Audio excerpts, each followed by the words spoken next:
Las personas ansían vivir en un entorno de justicia imparcial donde se respeten sus derechos. Sin embargo, muchas de esas búsquedas de justicia han encontrado un nicho en la filosofía que les ofrece un tipo de justicia que retóricamente puede sonar bien, pero es imposible llevarla a la realidad. Otros, en su búsqueda de justicia, encontraron en la política promesas de justicia social. Todo aquel que hable cosas que suenen políticamente correctas reciben la aprobación de sus votantes.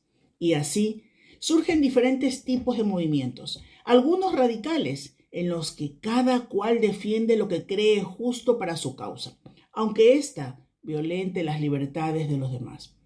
En defensa de esa tan ansiada justicia, se escuchan argumentos que fomentan resentimientos, que generan luchas de clases, causan división entre los géneros, entre las etnias, entre las familias y entre los países, lo cual ha dado como resultado muchas guerras que vemos en la historia.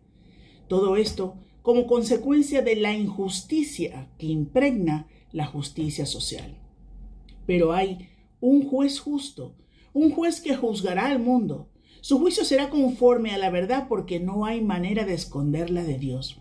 En Jeremías 16, versículo 17, el profeta dijo: «Sus iniquidades no están escondidas de mis ojos. La causa de la justicia debe ser santa». ¿Quiere usted conocer y vivir amparado bajo la justicia de Dios? Jesucristo dijo: «Bienaventurados los que tienen hambre y sed de justicia, porque ellos serán saciados». Mateo 5, versículo 6. Este versículo hace referencia a una necesidad de la justicia verdadera, no de la justicia de este mundo que no se equipara en lo más mínimo a la justicia de Dios, sino a una justicia que está por encima de toda. Una justicia que solo se satisface al mantener una relación correcta con el juez justo que es Dios. Ahora bien, hay muchos que invocan la justicia divina, pero en realidad solo hacen una alegoría. Usan este término de una forma tan superficial que en realidad están secularizando la justicia divina. Aunque la nombran, aman la justicia de este mundo que ha sido y es constantemente alterada. Una justicia que no garantiza la equidad y el Estado de Derecho, sino que permite el uso arbitrario del poder. La justicia de este mundo ha sido personificada, llevada a satisfacer los intereses de cada gremio que así lo requiera, dejando de lado a Dios, olvidándose que el poder de Dios es necesario para impartir esta virtud divina. Incluso, a menudo podemos ver creyentes que se definen como justos, pero tienen una vida que profesa lo contrario. Tito dice en el capítulo 1, versículo 16, «Profesan conocer a Dios, pero con los labios lo niegan». Profesar en realidad carece de significado alguno si no hay obediencia, justicia, santidad y una convicción perfecta de apartarse de la iniquidad. Si no hay un conocimiento pleno de aquello que está mal ante los ojos del juez justo, que es el Señor, fácilmente pueden llamar a lo bueno malo y a lo malo bueno. Fácilmente pueden justificar al impío mediante cohecho y al justo quitar su derecho, citando Isaías 5:22. Fácilmente se vuelven justos en su propia opinión, como dice Proverbios 3. Pero el estándar de justicia de Dios es otra cosa. Así que vemos que quizás el fallo radica en la definición del concepto erróneo que tienen sobre la justicia de Dios. Dijo Jesús en el tan conocido y edificante Sermón del Monte: «Porque os digo que si vuestra justicia no fuere mayor que la de los escribas y fariseos, no entraréis en el reino de los cielos». Mateo 5:20. Nuestra alma, el alma de nosotros pecadores, se conmueve en lo más profundo al ver nuestra condición. Tenemos hambre y sed de justicia, pero no de cualquier justicia determinada por el hombre, sino de la justicia verdadera, la justicia perfecta de Dios. Tenemos necesidad profunda de relacionarnos con el juez justo, y para esto las Escrituras nos señalan el camino, nos muestran el camino para andar según el estándar de justicia de Dios. El rey David lo sabía, y en el Salmo 7 podemos ver sus ruegos: Podemos ver sus súplicas delante del Señor, podemos ver cómo derrama su corazón afligido delante del juez perfecto. Podemos observar en quién ha puesto su causa, en el juez justo que prueba la mente y el corazón, y podemos ver cómo se sujeta a Dios esperando con paciencia su justicia. Dice así el Salmo 7, leemos los versículos del 8 al 17, pero sería excelente que usted leyera el capítulo entero. Dice así: Jehová juzgará a los pueblos. Júzgame, oh Jehová, conforme a mi justicia y conforme a mi integridad. Fenezca ahora la maldad de los inicuos, mas establece tú al justo, porque el Dios justo prueba la mente y el corazón. Mi escudo está en Dios, que salva a los rectos de corazón. Dios es juez justo, y Dios está airado contra el impío todos los días.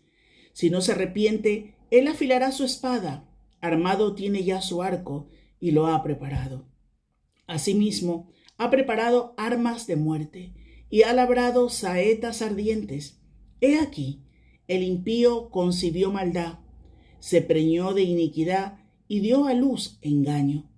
Pozo ha cavado, y lo ha ahondado, y en el hoyo que hizo caerá. Su iniquidad volverá sobre su cabeza, y su agravio caerá sobre su propia coronilla. Dice además: alabaré a Jehová conforme a su justicia, y cantaré al nombre de Jehová el Altísimo. ¿Sabe? El mensaje de la justicia social pretende desviar la atención de Cristo y su obra en la cruz para que pongamos nuestros ojos en la justicia de este mundo. La justicia social solo fomenta odio y encausa una búsqueda desenfrenada de culpables. Pero el mensaje de la palabra de Dios nos dice que busquemos primeramente el reino de Dios y su justicia, y todo lo demás será añadido. Así que, igual que el rey David, pongamos nuestra causa en el juez justo. A continuación, hemos preparado un importante estudio sobre la justicia de Dios. Permanezca con nosotros y al final recuerde compartir este programa. A la hora de considerar el carácter de Dios, nos sentimos muy impelidos para contemplar todos aquellos atributos de su carácter que nos reportan consuelo, bendición, esperanza. Queremos tener una perspectiva de Dios conforme a lo que nosotros anhelamos y deseamos. Nos gusta hablar de su amor, de la paz, de ver a Dios como Padre, protector, ayudador, sustentador, salvador, el amigo, el que perdona. La visión que tengamos de Dios va a afectar a todo nuestro carácter y nuestra conducta. Y a veces solamente buscamos bendición y consuelo en Dios por aquello que no podemos encontrar en esta vida. Buscamos palabras de ánimo, palabras de aliento, pero en demasiadas ocasiones estas palabras no repercuten en nuestra ética o en nuestro modo de buscar a Dios. Así que nos busca percibir esta imagen de Dios, pero perdemos de vista la realidad de ver la totalidad del carácter de Dios. Y cuando hablamos del carácter total de Dios, vemos en sus atributos una realidad. Dios es el juez de toda la tierra. Esta idea no nos seduce, y mucho menos en tiempos donde la autoridad es puesta en entredicho, porque sentimos que la autoridad nos coarta, nos carga, nos limita en muchos aspectos, decimos. Sin embargo, necesitamos reflexionar en esta realidad. Dios es juez. Y esta imagen bíblica para nosotros tiene que implicar lecciones y repercusiones en nuestra conducta. Desde luego que cuando hablamos de Dios como juez, no son palabras optimistas, no son palabras que nos hacen sonreír, pero pido al Señor que sean palabras que nos ayuden a reflexionar y nos muevan de la frialdad y la apatía al arrepentimiento, que sean palabras que repercutan en nosotros para vida eterna, porque Dios es el juez ante el cual tendremos que rendir cuentas. Y esta es una enseñanza que recorre todas las páginas de las Escrituras. Solamente quiero citar 4 textos que nos hablan de esta realidad. En primer lugar, las palabras de Abraham, allí en Génesis capítulo 18, versículo 25, cuando está como en esta negociación con Dios, viendo las ciudades de Sodoma y Gomorra, buscando que no sean destruidas por completas, pensando en que su sobrino Lot habitaba allí. Y en medio de esta discusión con Dios, Abraham dice: el juez de toda la tierra, no ha de hacer lo que es justo. Esta imagen ya la tenía Abraham antes de tener mucha de la revelación bíblica. Él veía a Dios como aquel que es juez de toda la tierra, delante del cual tenemos que comparecer, que no puede tolerar la inmoralidad. Tiene que hacer lo que es justo. Es el juez de toda la tierra, Génesis 18:25. Un segundo texto, avanzamos en la historia del pueblo de Israel, llegamos al tiempo de los jueces, también un tiempo de caos, de desorden, donde cada uno hacía lo que bien le parecía. Y ahí nos encontramos con Jefté. Jefté, ante los invasores amonitas, concluye el ultimátum que da a aquellos opresores con estas palabras: Jehová, que es el juez, juzgue hoy. Realmente hay alguien, estaba reconociendo Jefté, que tiene todo derecho para juzgar todo lo que hacemos sobre la tierra. Jueces capítulo 11, versículo 27. Avanzamos en la historia, llegamos ya a la época de los salmos, en la época ya de la monarquía, del templo, y empezamos a leer muchísimos salmos. Simplemente podíamos mencionar a Asaf como uno de estos salmistas, recordando la realidad de que Dios es juez. Salmo 75, versículo 7, Dios es el juez. Realmente son palabras que se cantaban en el templo, en aquella adoración, que a veces contrastan mucho con la adoración que elevamos hoy. Hoy nos gusta cantar canciones sentimentales, canciones que nos reconfortan, canciones que nos hablan del amor, de la restauración, del reencuentro con Dios. Sin embargo, en aquel momento, los salmistas se enfrentaban delante del carácter de Dios en la cruda realidad. Dios es juez. Y esto implica en nuestra vida muchas cosas y en muchas ocasiones incluso sentimientos de abandono, porque Dios no tolera. El único que tiene poder para levantar, para humillar, para restaurar es Dios. Dios, que es el juez. Saltamos al Nuevo Testamento, ya en época postcristiana, y encontramos allí el libro de Hebreos, capítulo 12, versículo 23, cuando el autor de Hebreos dice: Dios, el juez de todos. Habla de la realidad de que Dios está soberano sobre todas las cosas. La realidad es que la Biblia nos confronta de forma evidente con el hecho de que Dios es el juez de todo lo creado, de vivos y de muertos. Leemos en Hechos capítulo 10, versículo 42. Ahora, el concepto de Dios como juez, de su carácter, no es solamente una declaración de la identidad de Dios, sino también es una manifestación del proceder de Dios en la historia. A veces, en ciertas situaciones pensamos: ¿dónde está Dios cuando ocurre esto? Y lo cierto es que Dios no está desde su trono haciendo caer truenos y relámpagos sobre cada pecado que cometemos, sino ninguno quedaríamos vivo, porque todos hemos pecado, todos somos merecedores de la justicia de Dios. Pero sin embargo, de forma ilustrativa, de forma para enseñarnos, a lo largo de la Escritura, los actos de juicio de Dios manifiestan que Él es el juez de toda la historia. Podemos recorrer un poquito la historia del pueblo de Israel y ver esta realidad. O antes del pueblo de Israel ya.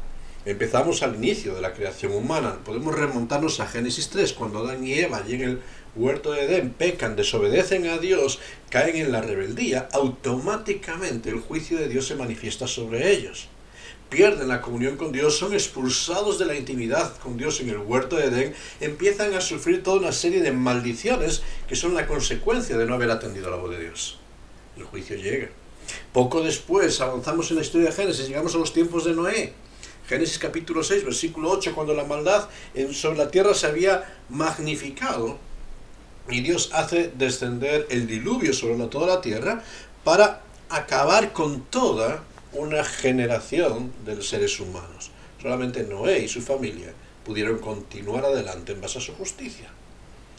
Podemos hablar, Génesis 18 y 19, la realidad de Sodoma y Gomorra, aquellas ciudades entregadas a todo tipo de conducta inmoral, depravada, viviendo de espaldas a Dios.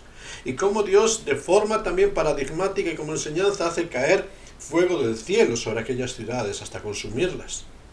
Podríamos pensar en Egipto, en Éxodo 7 hasta el 12, cuando Faraón se rebela y se endurece contra la voz de Dios, que es presentada por medio de Moisés, y todas las plagas que se van descargando sobre la tierra de Egipto.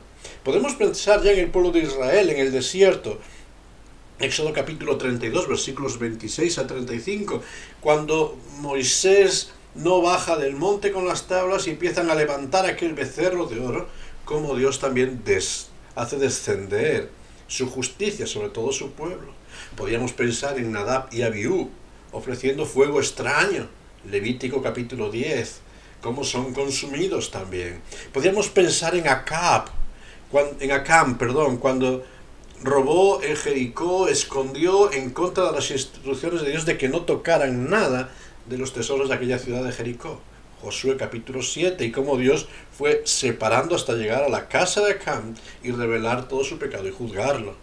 Podríamos pensar ya posteriormente en tiempos de la idolatría de Israel, la desobediencia, como llega el cautiverio con Asiria, posteriormente en tiempos de Judá, como el cautiverio babilónico.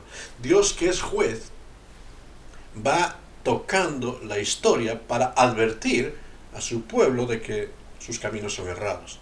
No podemos juzgar con Dios, porque Dios es el que juzga. Sin embargo, algunos piensan que esto era una realidad del Dios del Antiguo Testamento, un Dios juez iracundo que estaba dispuesto a hacer caer su ira sobre todos aquellos que desobedecían, pero como llegamos al Nuevo Testamento, Dios es amor, y ahí ya el juicio de Dios se desvanece. Para nada es así. Sobre todo porque cuando empezamos a recorrer las páginas del Nuevo Testamento, encontramos ya al Señor Jesucristo declarando el juicio y llorando sobre aquellas ciudades de judías que rechazaban a Jesús y testificando de toda la condena y maldición que vendría sobre ellos. Podemos leer Mateo 21, versículos 43 a 44. O también 1 Tesalonicenses 2, 14 a 16, donde ya declara los castigos que aquel pueblo había tenido que vivir. Podemos pensar ya en la época de la iglesia, en Ananías y Zafira. De nuevo un elemento paradigmático de enseñanza, Hechos capítulo 5. Aquellas dos personas que mintieron al Espíritu diciendo que iban a ofrendar una cosa y después se arrepintieron y decidieron esconder y ofrendar otra cosa. Cómo Dios les juzga y caen muertos en aquel momento. Podemos pensar en Herodes, en su orgullo, Hechos capítulo 12, versículos 21 al 23. Cómo en aquel mismo sillón de su trono cae muerto y es devorado por los gusanos. Herodes 10, Hechos capítulo 12, el rey Herodes. Podemos pensar en Elimas, el mago, al oponerse al Evangelio, Hechos 13, versículos 8 al 11, cómo queda ciego en aquel momento. Podríamos pensar en la iglesia de Corinto y en tantas iglesias, por menospreciar la obra de Cristo ilustrada en los símbolos de la Santa Cena. Y como dice el autor, el apóstol Pablo en 1 Corintios capítulo 11, versículos 29 al 32, hay muchos enfermos, debilitados y algunos mueren. La justicia de Dios, sus juicios continúan a lo largo de las páginas del Nuevo Testamento y a lo largo de la historia. Dios sigue tocando y sigue advirtiéndonos que si no nos arrepentimos, su juicio será real. Y todas estas ilustraciones y otras que podíamos hablar a lo largo de la historia de la humanidad, que son paradigmáticas, son lecciones para cada uno de nosotros para enseñarnos que toda obra humana será traída a juicio, juntamente con toda cosa encubierta, sea buena o mala, dice el autor de Eclesiastés, el sabio.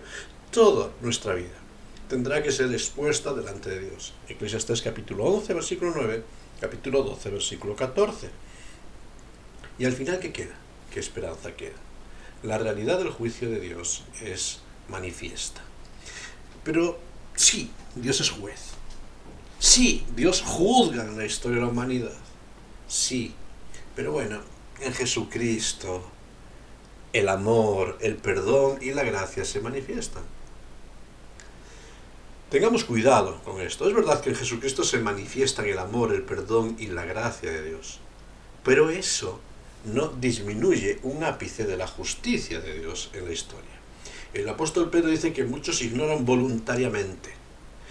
Ignoran voluntariamente la realidad de que todas nuestras vidas están orientadas hacia comparecer delante de Dios en el juicio final y universal. Este es un mensaje constante de la Escritura. Todos compareceremos ante el tribunal de Cristo. El apóstol Santiago escribe allí en Santiago capítulo 5, versículo 9, una frase que a mí me estremece, cuando dice: el juez está delante de la puerta. No puedes abandonar tu vida y huir de Dios. No puedes abandonar tu vida y esconderte del juicio de Dios, porque el juez está a la puerta, esperándote, para en cuanto salgas de esta vida comparecer delante de Él. El autor de Hebreos nos va a decir que está establecido para todos los hombres que mueran una sola vez, y después de esto, el juicio. Dios está a la puerta para juzgar a vivos y muertos, dice 1 de Pedro, capítulo 4, versículo 5. Él es juez justo, es galardonador. Y este juicio se va a efectuar sobre la obra del Señor Jesucristo. Él es el juez revelado, es el salvador del mundo, pero también el juez del mundo, de tal forma que de la respuesta que hayamos dado delante de Él, tendremos que responder. Dios es juez. Dios es juez y nos habla también de que su carácter es retributivo. Es decir, da a los hombres justamente lo que cada uno ha merecido. Un principio que se aplica a toda la humanidad. Como dice el apóstol Pablo, 2 Corintios, capítulo 5, versículo 10, todos compareceremos delante del tribunal de Cristo. Que Dios retribuya a cada uno conforme a sus obras es parte de la expresión natural del carácter justo de Dios. Es la ineludible ley moral implantada en la creación, este principio ilustrado con la frase: todo lo que el hombre sembrare, eso también segará. Si siembras lo bueno, segarás lo bueno; si siembras lo malo, segarás lo malo. Es la prueba de la perfección moral de Dios, una perfección que se escapa de nuestros ideales, de tal forma que ninguno podemos acceder a este límite. Es la prueba incluso de que su voluntad se cumplirá perfectamente, y al final de la historia todos tendremos que comparecer delante de Él. Dios es juez. Dios es juez retribuidor. Ninguno podemos huir de la justicia de Dios. Entonces, permíteme concluir. ¿Qué consideraciones debe tener este principio y este atributo para nosotros? ¿Qué debiéramos de reflexionar si no podemos escapar de la justicia de Dios? En primer lugar, debemos de pensar en una realidad. Todas nuestras palabras, todas nuestras acciones tienen consecuencias, presentes y sobre todo eternas. Y de toda palabra pronunciada y de toda acción tendremos que rendir cuentas. Todo aquello que hay en nuestro propio corazón tendremos que revelarlo y presentarlo delante de Dios. Mateo capítulo 12, versículos 33, 36 y siguientes. De toda palabra ociosa que sale de los labios de los hombres tendremos que rendir cuentas delante de Dios. Por tanto, si todo lo que hacemos, si todo lo que decimos en el presente tiene consecuencias para la eternidad, ¿no crees que sería oportuno atender el llamado del profeta cuando en Amós capítulo 4, versículo 12 nos dice: prepárate para venir al encuentro de tu Dios? Porque a veces vivimos preparándonos para las situaciones de aquí, pero todo aquí es efímero. Sin embargo, hay un día señalado en la historia en el cual tendremos que comparecer delante del Dios eterno. ¿No sería bueno plantearnos hoy prepararnos para aquel día? Dios es juez. ¿Estás preparado para comparecer delante de Él? En segundo lugar, el hecho de que Dios es juez también me trae una segunda consideración. Dios es juez. Sus demandas morales están elevadas.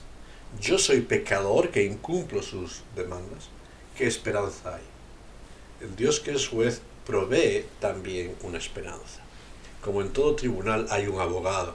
Hay un abogado defensor. Hay un abogado acusador, que es el diablo que quiere nuestra destrucción. Hay un abogado defensor que es Cristo. Él ha saldado la deuda. El acta de decretos que había contra nosotros en este juicio la ha roto en la cruz, de tal forma que por medio de la gracia aquel que acepta a Cristo tiene esperanza.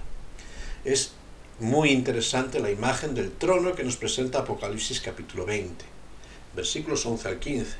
Allí vemos cómo cuando comparecemos delante del tribunal se abre un libro de la vida, un libro con nuestras acciones, con nuestros méritos, y en este libro la declaración final es: te falta mucho. Te falta mucho para alcanzar el ideal de Dios. Eres culpable, eres pecador, eres deudor. Por consecuencia estás destituido de la gloria de Dios. Por consecuencia la paga del pecado es muerte, es la retribución que mereces.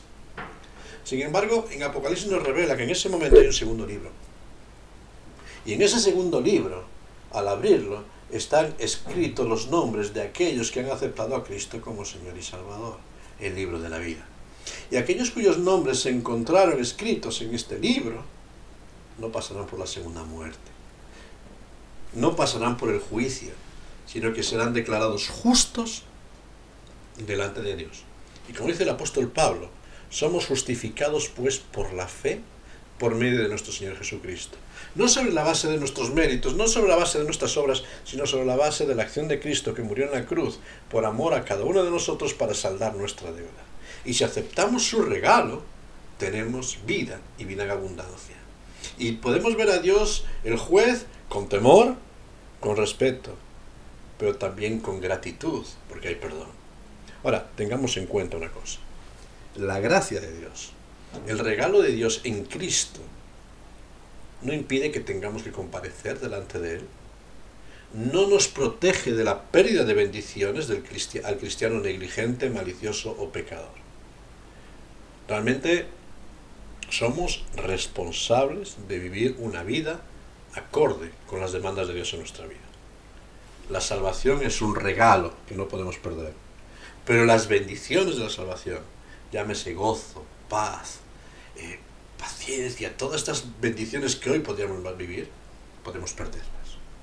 Y entonces vivir una vida cristiana, mediocre, y ser salvos, como dice el apóstol Pablo, así como por fuego, porque todas nuestras acciones y obras serán consumidas.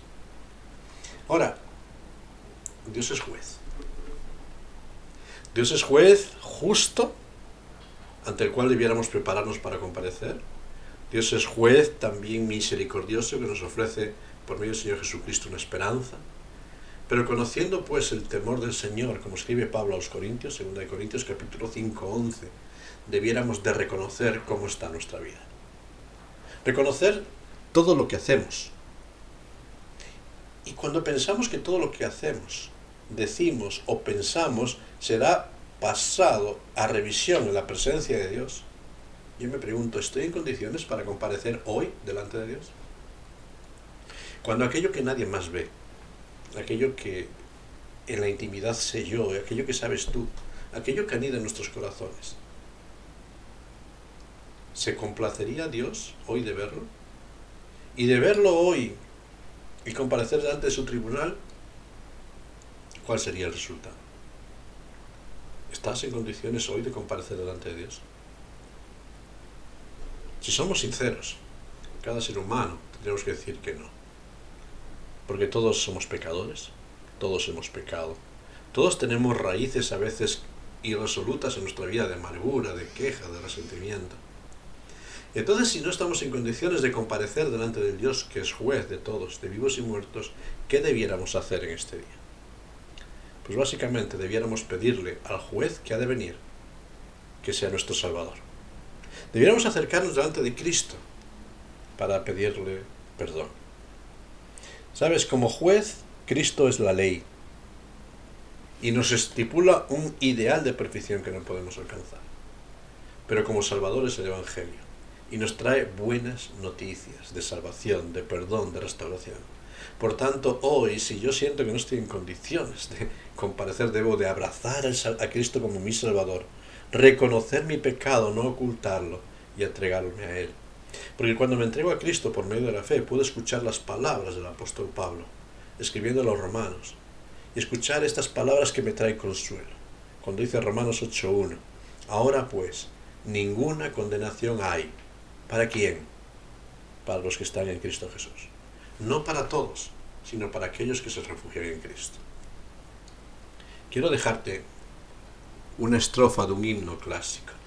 Unas palabras del poeta que en muchas ocasiones me hacen pensar. Y Dios quiera que sea nuestra oración también en este día, al meditar en la realidad de Dios, el juez justo. Y escribía el poeta: mientras haya de vivir y al instante de expirar, cuando vaya a responder a tu augusto tribunal, sé mi escondedero fiel, roca de la eternidad. Que en este día puedas decir a Cristo, el abogado que intercede por ti: Señor, mira mi corazón, toma mis cargas, sé mi escondedero fiel, roca de la eternidad. Que Dios te bendiga.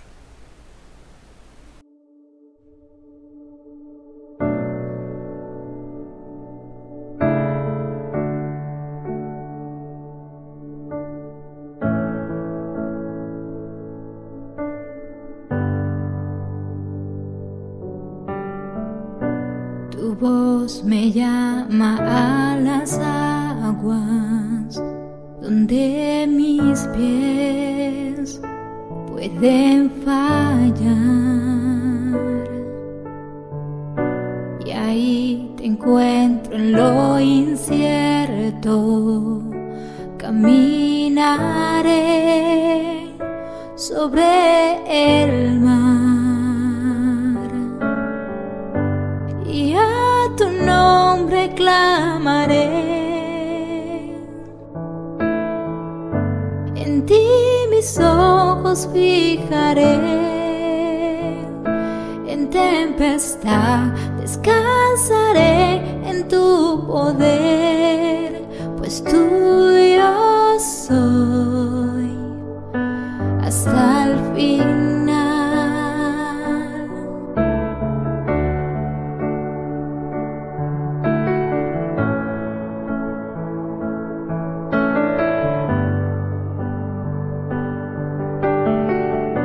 Tu gracia abunda en la tormenta, tu mano, Dios, me guiará.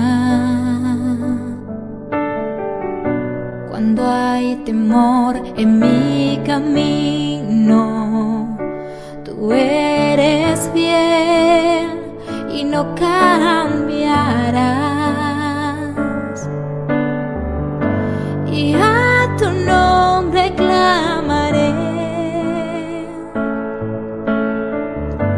en ti mis ojos fijaré, en tempestad descansaré en tu poder, pues tuyo soy hasta el final. Que tu espíritu me guíe sin fronteras, más allá de las barreras, a donde tú me llames.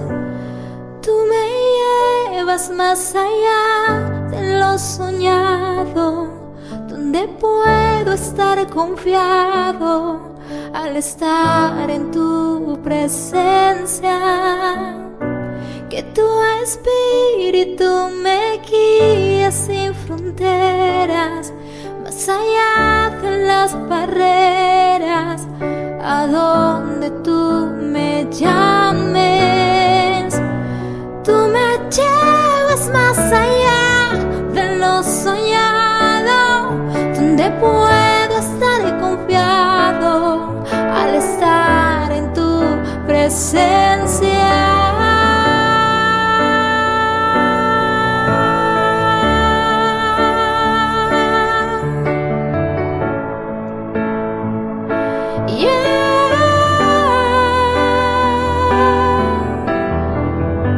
Y a tu nombre clamaré, en ti mis ojos fijaré, descansaré en tu poder, tuyo soy hasta el final.